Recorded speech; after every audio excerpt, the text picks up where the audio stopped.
इसलिए सनातन वैदिक धर्म में सायंकाल के समय 4 बातों के लिए निषेध किया गया है।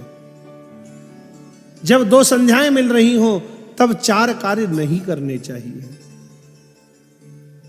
सबसे पहला है, संध्या की बेला में कभी सोना नहीं चाहिए।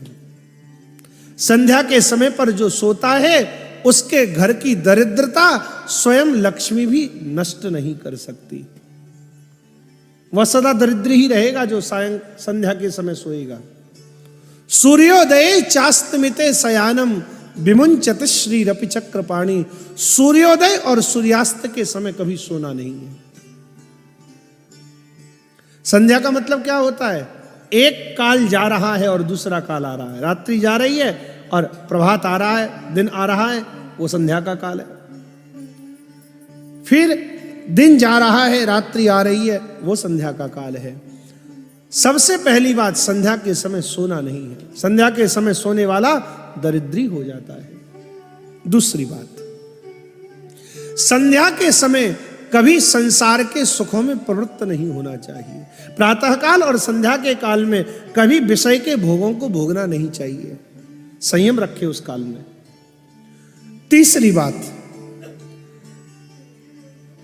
इन दोनों संध्या कालों में असंयम करने वाले कर घर में दुष्ट संतति का जन्म होता है।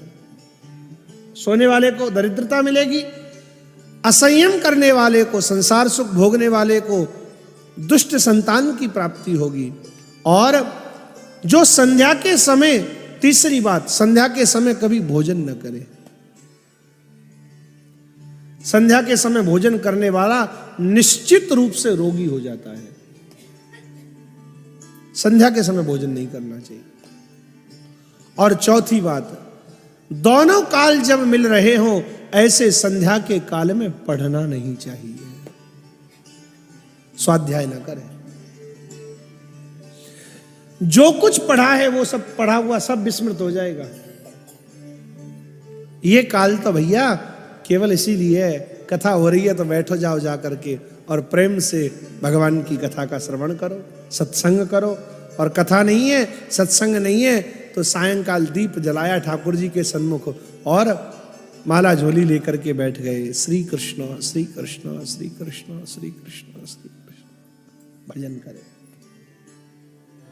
तेरी शरण में आया हूँ, ओ प्रभु तेरी शरण